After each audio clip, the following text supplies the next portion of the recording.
I'm 92 years old, and I want to tell you about the night the sea tried to take me. Now, you're probably thinking, what does some old fisherman from the Gulf Coast know about anxiety? Fair question. So let me tell you what I know. On the night of September 9, 1961, I was 27 years old, clinging to a piece of wreckage in the Gulf of Mexico. Hurricane Carla had caught us 3 miles offshore. My father's shrimp boat, the Marie Grace, was on the bottom.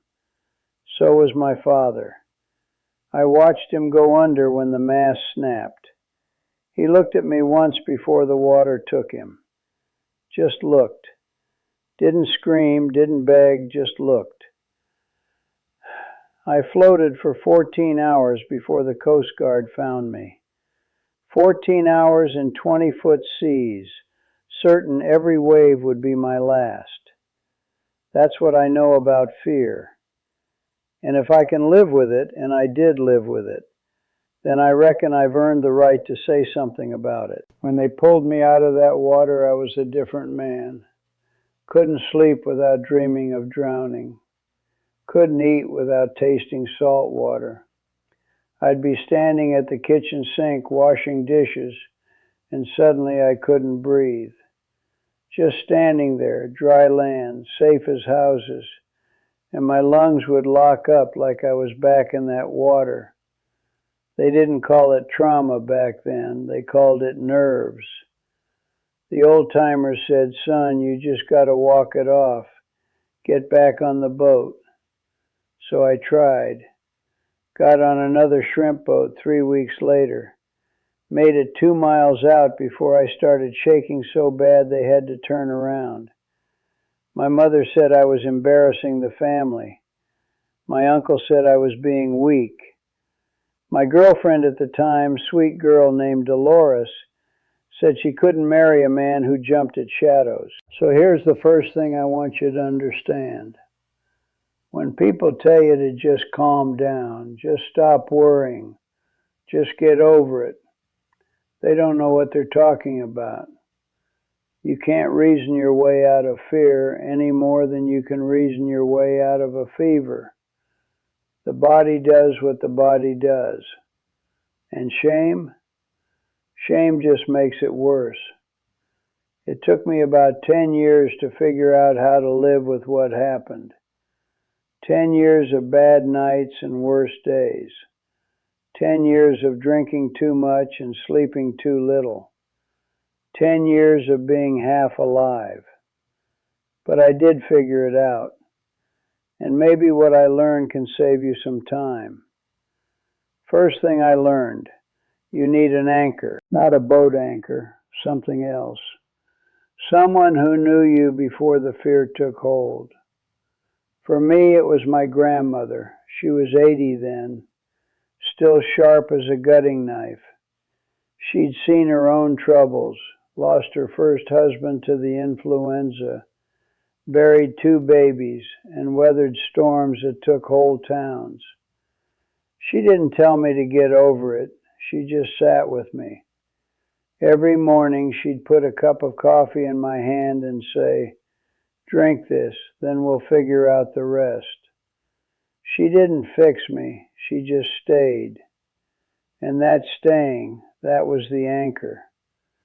When the fear got bad, I'd think of her sitting at that table waiting.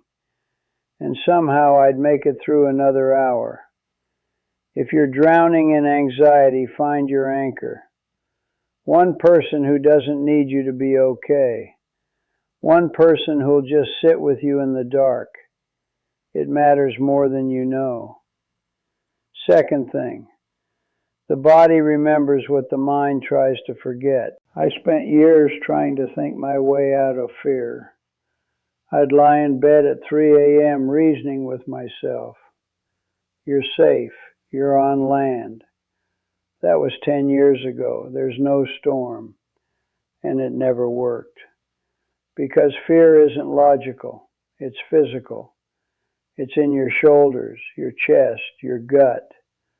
My body still thought I was in that water. The only thing that helped was moving, not exercise like they talk about now. I didn't know from gyms. I mean work, real work, work that left me too tired to think. I started mending nets for the local fishermen, hours of sitting on the dock tying knots, letting my hands do what they'd done since I was a boy. Then I moved to scrubbing decks, painting hulls, and patching roofs, anything that kept my body busy. Here's what I figured out.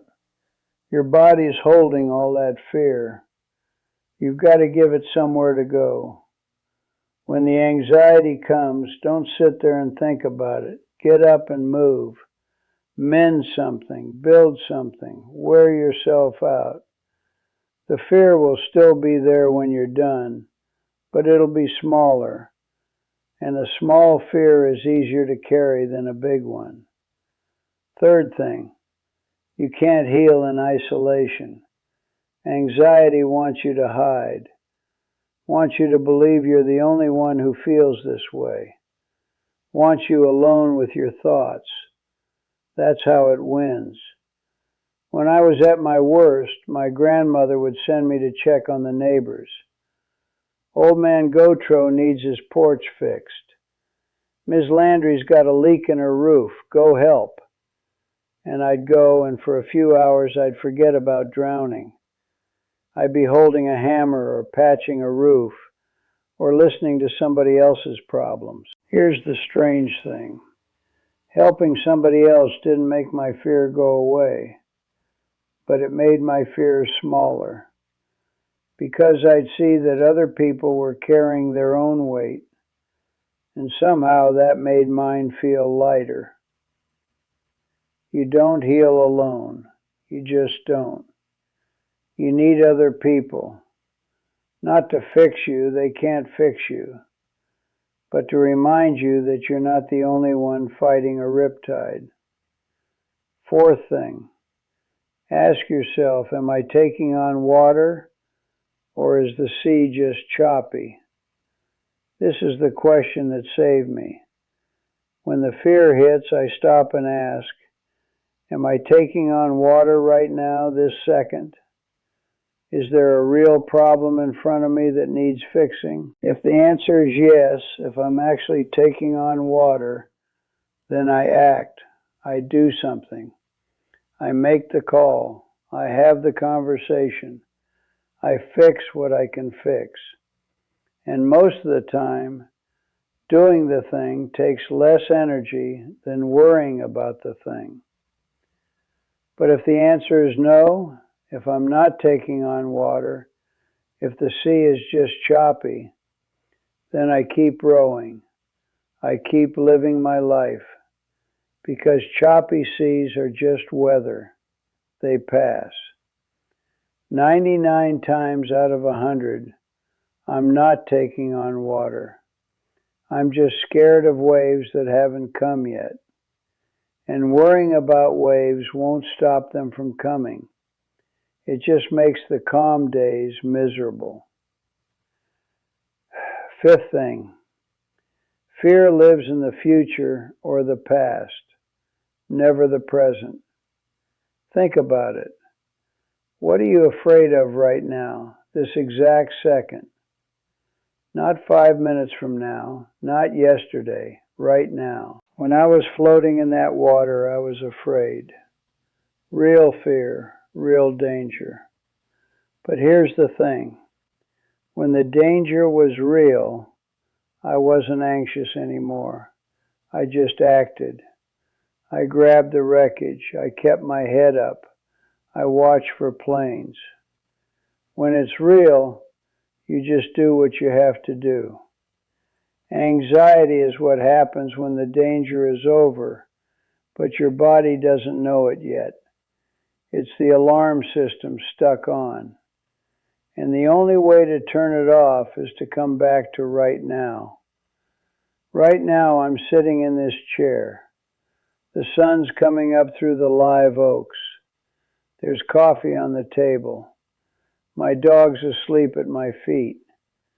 Right now is fine. And when the anxiety comes, when I feel that old familiar tightness in my chest, I come back to right now. I feel the chair under me. I hear the birds. I taste the coffee. And slowly the fear loosens its grip. Sixth thing, you need a routine when your mind is in chaos. I get up at 4:30 every morning, been doing it for 60 years. I know what comes next. Coffee, porch, dog, sunrise, mending if there's mending to do, fishing if the tide's right. When your mind is a storm, routine is something to hold on to. You don't have to think, you just do. And that's one less thing for the fear to grab. I've outlived my wife, most of my friends, and damn near everyone I started with. The routine is what's left, and it's enough. It's always enough. Seventh thing, name what's good, even when it's hard. I know this sounds like something from a greeting card, but here's what I mean. Every morning I name one thing I'm grateful for. Just one. Today it's the light coming through the windows. Yesterday it was my granddaughter's phone call. The day before it was nothing. I couldn't think of anything. So I said, I'm glad I woke up. That counts. You can't be grateful and terrified at the same time. The brain won't do it. So when the fear gets bad, I start naming things. The coffee's hot. The dog's breathing. The sky's clear. And somehow the fear has to share the space. I'm 92. I've got more years behind me than most people get total. And I'm telling you, it gets better. Not because life gets easier. It doesn't. Life will keep handing you things to be afraid of. That's just how it works. But you get stronger. You learn what works. You build a life that can hold the weight. I still have nights when I wake up in that water. I still feel it, the cold, the dark, the salt in my throat. But it doesn't own me anymore. I own it. It's a memory, not a prison. Took me a long time to learn the difference. Here's what I want you to hear, especially if you're young and you're struggling, especially if you think it'll never get better. It will. Not because the fear goes away completely, maybe it won't, but because you'll get bigger than it. You'll build a life so full of good things that fear has to squeeze into the corners. And some days you won't even notice it's there. I know you don't believe that right now. I didn't either. At 27, I thought my life was over. At 40, I thought I'd always be half a man. At 60, I started to realize I was wrong. Now at 92, I know I was wrong. You're stronger than you think. You just need time to prove it to yourself. So here's what I want you to do, right now, this minute. Look around. Find something real. The floor under your feet, the air in your lungs, the sound of your own heartbeat. You're here. You're alive. Right now is fine. The fear will come back. It always does. But you'll be ready. You'll find your anchor. You'll move your body. You'll help somebody else.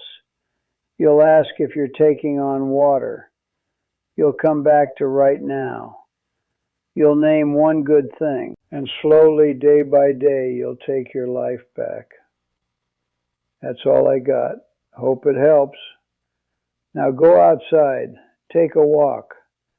The storm will still be on the horizon when you get back, but you'll be a better captain. And that's how you win. You don't stop the wind. You just learn how to trim the sails.